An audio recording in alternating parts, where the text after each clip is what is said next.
Rail सेवा एवं Raxaul Jogbani express train का हरी झंडी दिखाकर शुभारंभ। इससे क्षेत्र के दैनिक यात्रियों को फायदा होगा।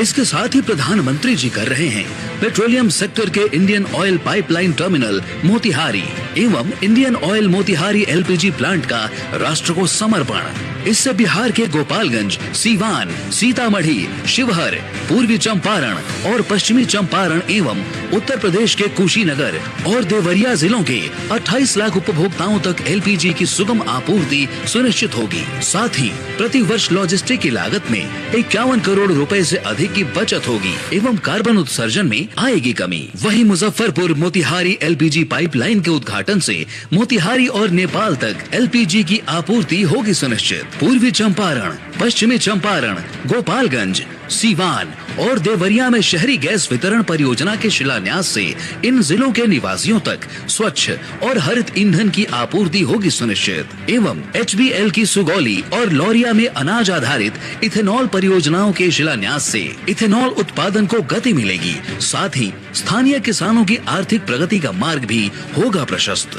बिहार राज्य के पूर्वी एवं पश्चिमी चंपारण जिले के अंतर्गत बने 2 लेन पेव्ड शोल्डर सहित पीपरा कोठी, मोतिहारी, रक्सौल खंड एवं 2 लेन पेव्ड शोल्डर के साथ शिवहर सीतामढ़ी खंड के उद्घाटन से मोतिहारी, पूर्वी चंपारण, पश्चिमी चंपारण एवं नेपाल के बीच सुदृढ़ होगी रोड कनेक्टिविटी एवं व्यापारिक गतिविधियों में होगी बढ़ोतरी। पटना बेतिया कॉरिडोर के अंतर्गत 4 लेन बरकरपुर हाट मानिकपुर खंड के और पटना में गंगा नदी पर दीघा सोनपुर रेल सह सड़क पुल के समानांतर पश्चिम में 6 लेन एक्स्ट्रा डोज्ड केबल ब्रिज की आधारशिला रखी जा रही है। बिहार में रोड कनेक्टिविटी को सुदृढ़ करने वाली इन परियोजनाओं से लोगों को आवागमन में सहूलियत होगी, सामाजिक आर्थिक गतिविधियों को बढ़ावा मिलेगा। बिहार में विकास की यह रफ्तार बदलाती है कि डबल इंजन सरकार में बदलाव कितनी तेजी से होता है। बिहार विकसित होगा तो देश भी विकसित होगा। ये वादा नहीं है, ये संकल्प है, ये मिशन है।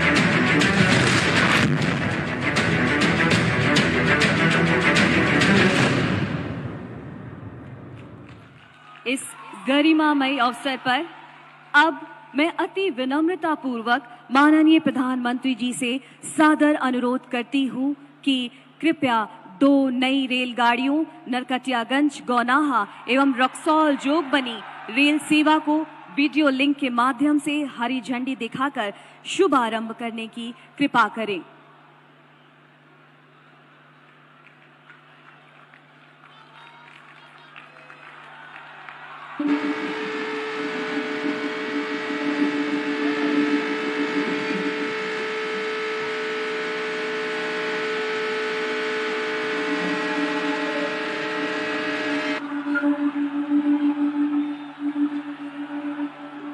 आपका कोटि कोटि धन्यवाद महोदय।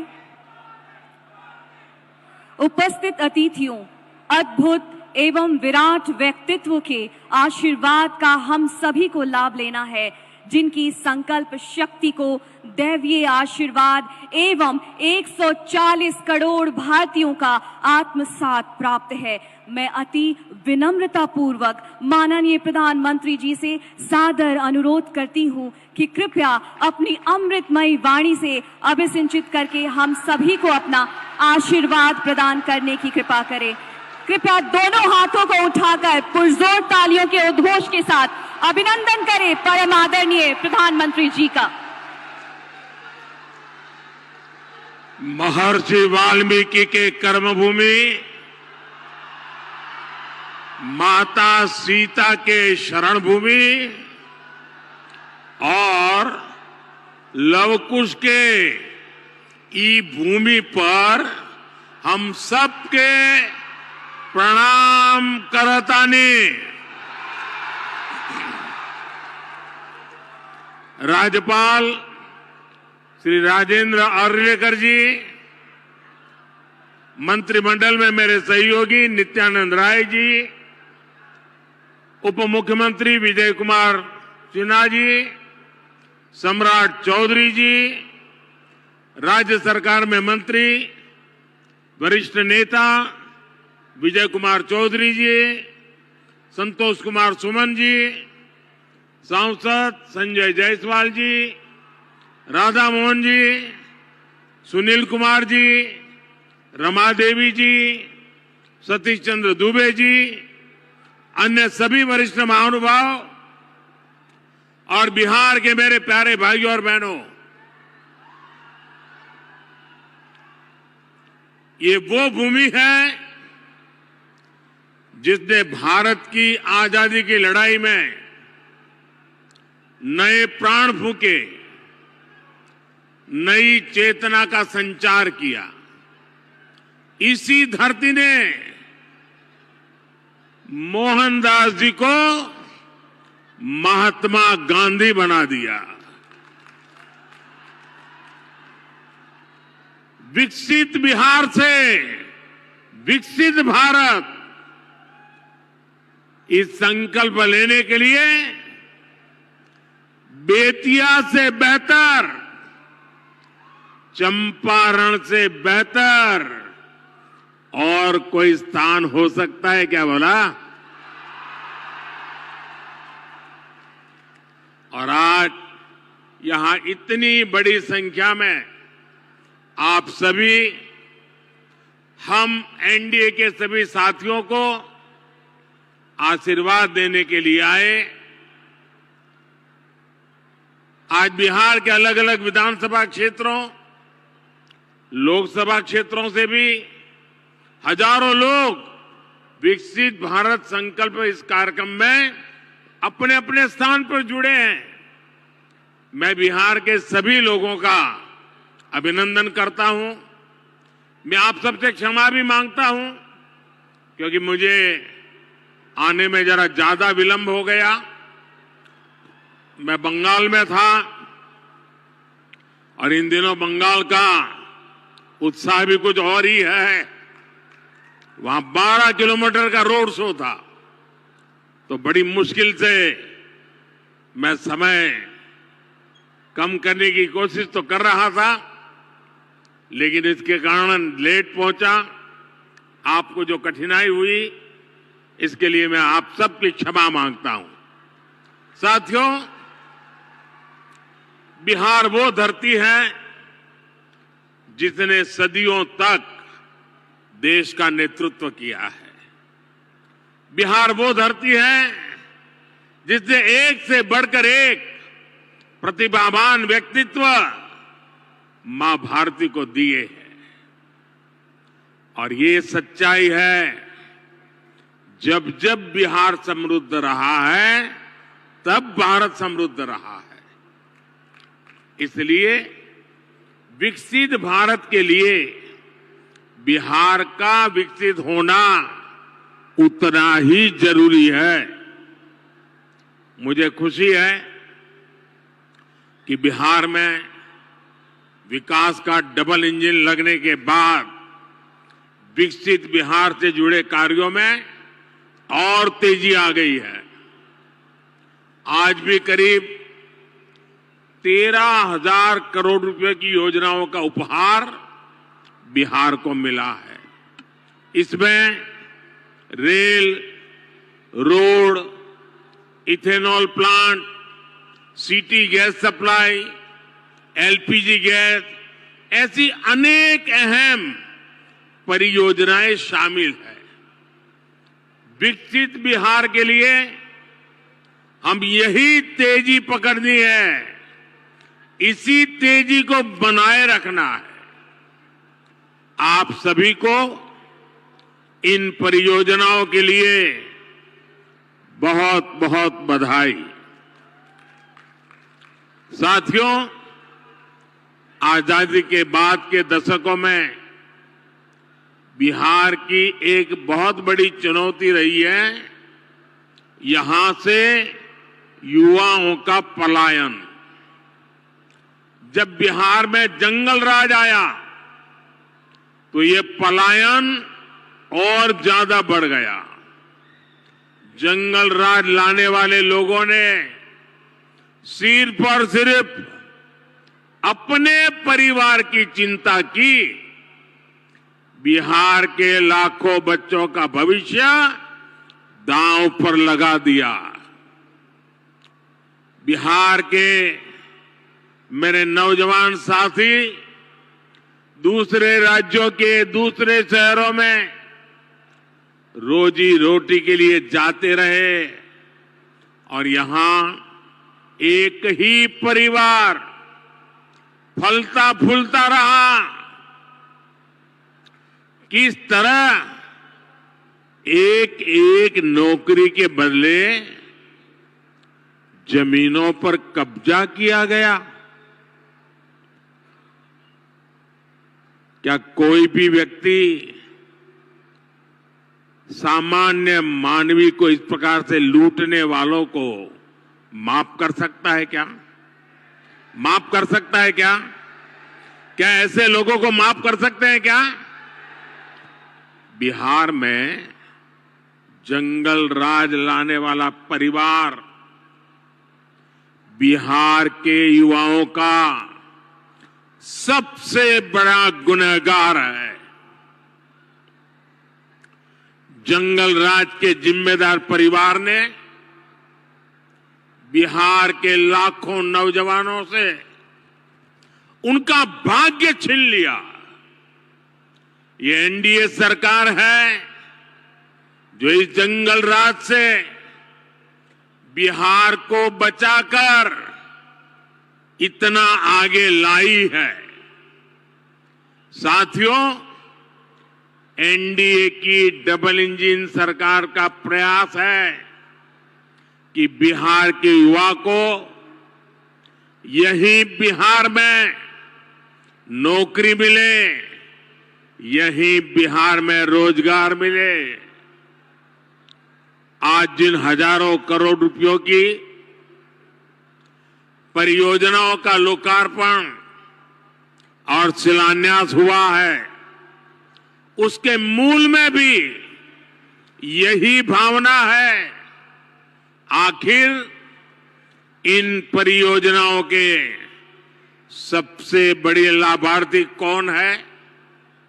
इसका सबसे अधिक लाभ उन नौजवानों को होगा जो अभी रोजगार करना चाहते हैं, जो स्कूल कॉलेज में पढ़ रहे हैं।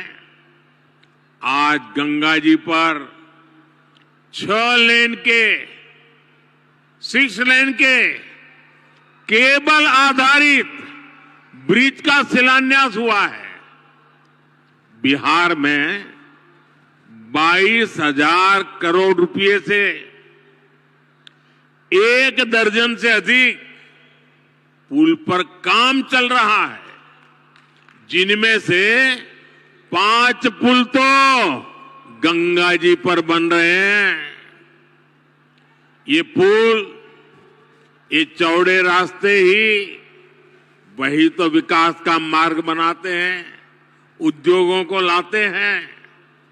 ये जो बिजली से चलने वाली ट्रेनें चल रही है, वंदे भारत जैसी आधुनिक ट्रेनें चलने लगी है, ये गति किसके लिए है? ये उन नौजवानों के लिए है जिनके माता पिता ने ऐसी सुविधाओं के सपने देखे थे। ये जो इंफ्रास्ट्रक्चर बन रहा है, ये रोजगार का बहुत बड़ा माध्यम होता है।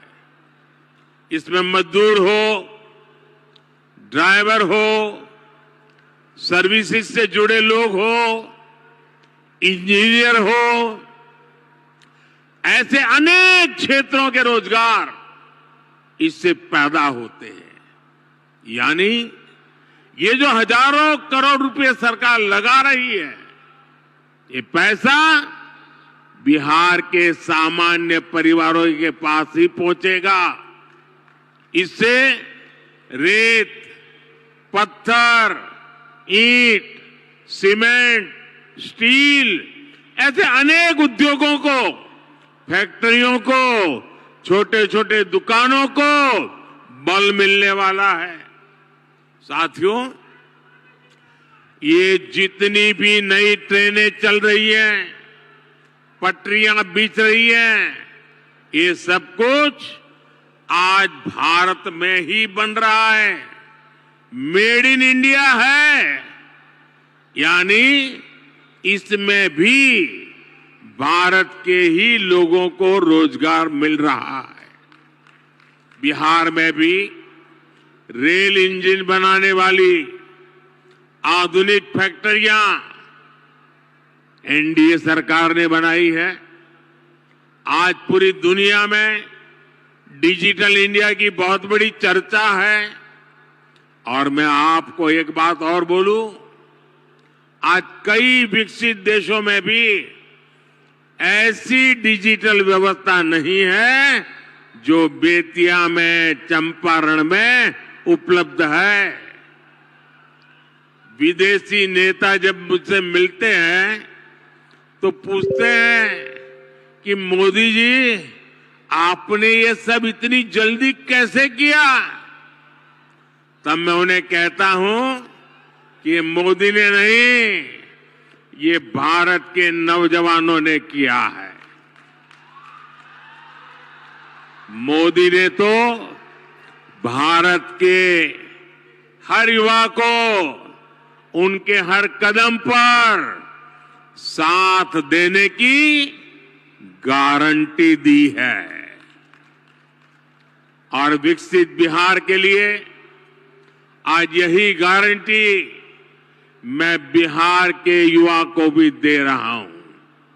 और रउआ जानते बानी,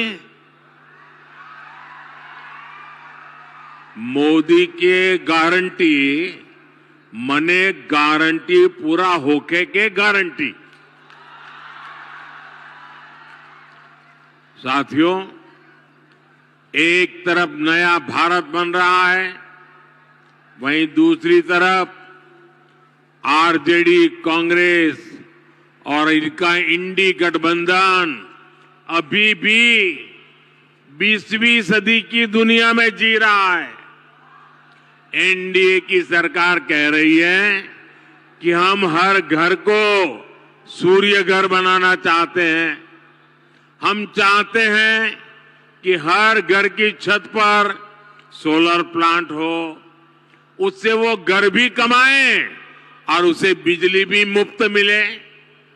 लेकिन इंडी गठबंधन अभी भी लालटेन की लौ के ही भरोसे जी रही है। जब तक बिहार में लालटेन का राज रहा, तब तक सिर्फ एक ही परिवार की गरीबी मिटी, एक ही परिवार समृद्ध हुआ। साथियों, आज जब मोदी ये सच्चाई बताता है तो ये मोदी को गाली देते हैं। भ्रष्टाचारियों से भरे इंडी गठबंधन का सबसे बड़ा मुद्दा है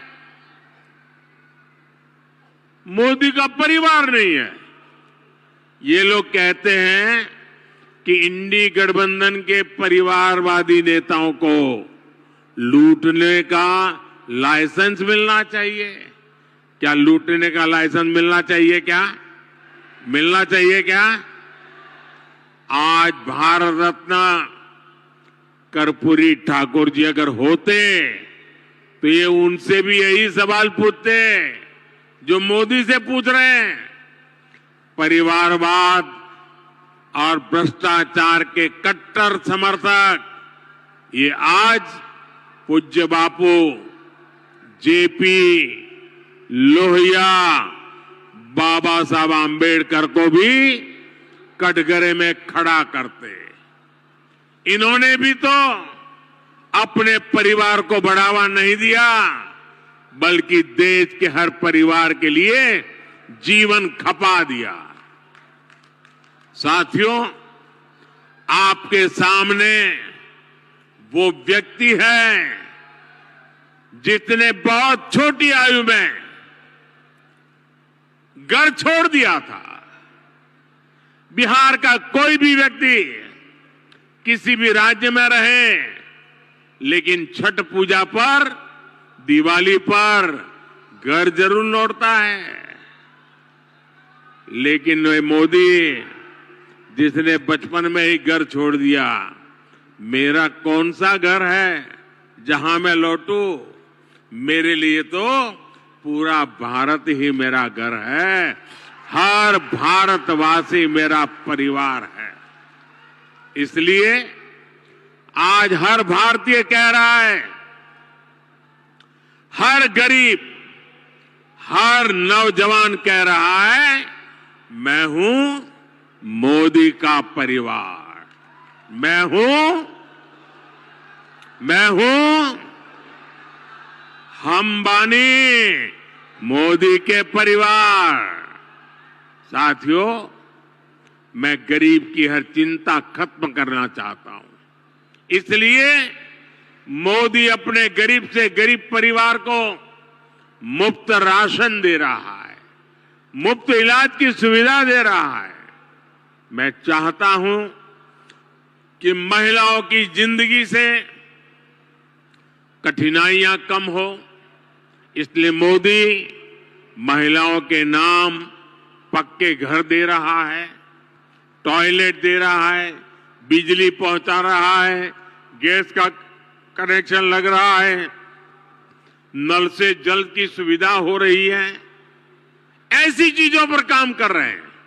मैं चाहता हूं कि मेरे देश के नौजवानों का भविष्य बेहतर हो, इसलिए मोदी रिकॉर्ड संख्या में मेडिकल कॉलेज बना रहा है, एम्स बना रहा है, आईआईटी बना रहा है, आईआईएम बना रहा है। ऐसे आधुनिक शिक्षण संस्थान मेरे नौजवानों के भविष्य के लिए बना रहा है। मैं चाहता हूं मेरे देश के किसानों की आय बढ़े, वो और सशक्त हो, इसलिए मोदी अपने अन्नदाता परिवार को ऊर्जादाता और उर्वरक दाता बना रहा है। आज बिहार समेत देश भर में इथेनॉल के प्लांट लगाए जा रहे हैं। कोशिश यही है कि गन्ना किसानों, धान किसानों की उपज से देश में गाड़ियां भी चले और किसानों की कमाई भी बढ़े। कुछ दिन पहले ही एनडीए सरकार ने गन्ने की खरीद का दाम 340 रुपये प्रति क्विंटल कर दिया है। कुछ दिन पहले ही एनडीए सरकार ने दुनिया की सबसे बड़ी अनाज भंडारण योजना शुरू की है। इसके तहत देश में, बिहार में हजारों गोदाम बनाए जाएंगे। बिहार के मेरे छोटे छोटे किसान परिवारों का जीवन आसान हो, इसके लिए पीएम किसान सम्मान निधि के तहत भी उन्हें हजारों करोड़ रुपए की मदद दी गई है। यहां बेतिया के ही किसानों को करीब करीब 800 करोड़ रुपए पीएम किसान सम्मान निधि के मिले हैं। और इन परिवारवादियों ने आपके साथ क्या किया, इसका एक उदाहरण मैं आपको देता हूं। यहां बरौनी का खाद कारखाना कब से बंद पड़ा था? इन परिवारवादियों को कभी इसकी चिंता नहीं हुई।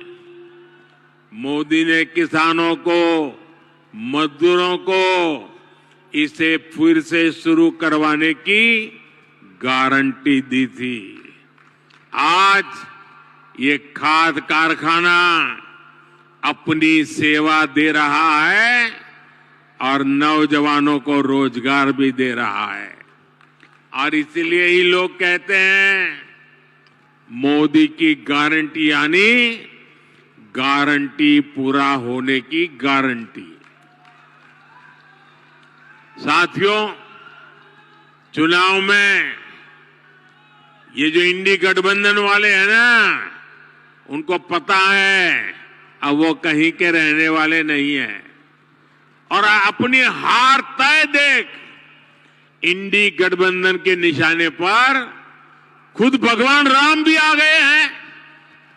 यहां बेतिया में मां सीता की अनुभूति है, लव कुश की अनुभूति है। इंडी गठबंधन के लोग जिस तरह प्रभु श्री राम और राम मंदिर के विरुद्ध बातें बोल रहे हैं, ये पूरे बिहार के लोग देख रहे हैं।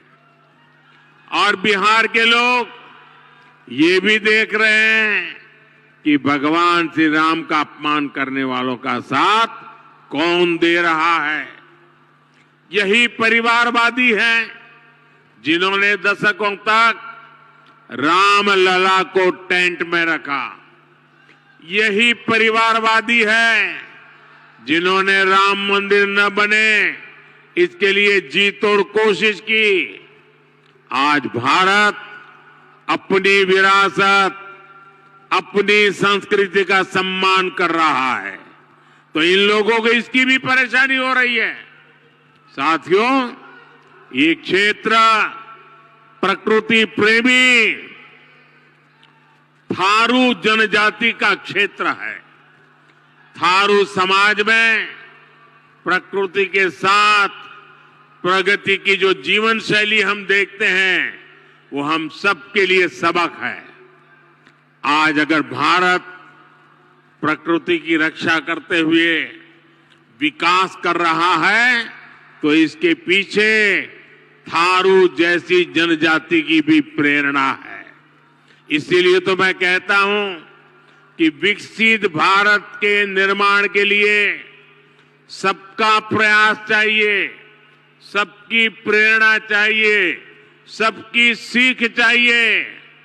लेकिन इसके लिए एनडीए सरकार का 400 पार होना उतना ही आज जरूरी है कि नहीं है? कितना देश को तीसरी सबसे बड़ी अर्थव्यवस्था बनाने के लिए एनडीए गरीबी से लोगों को बाहर निकालने के लिए एनडीए युवाओं को रोजगार के नए अवसर देने के लिए एनडीए गरीबों को पक्के घर देने के लिए एनडीए 1 करोड़ घरों में सोलर पैनल लगाने के लिए एनडीए 3 करोड़ लखपति दीदी बनाने के लिए एनडीए देश के कोने कोने में वंदे भारत ट्रेन चलाने के लिए विकसित भारत विकसित बिहार के लिए एक बार फिर आप सभी का मैं बहुत बहुत धन्यवाद करता हूं। मेरे साथ बोलिए, भारत माता की। दोनों हाथ ऊपर करके पूरी ताकत से बोलिए, भारत माता की, भारत माता की, भारत माता की। बहुत बहुत धन्यवाद।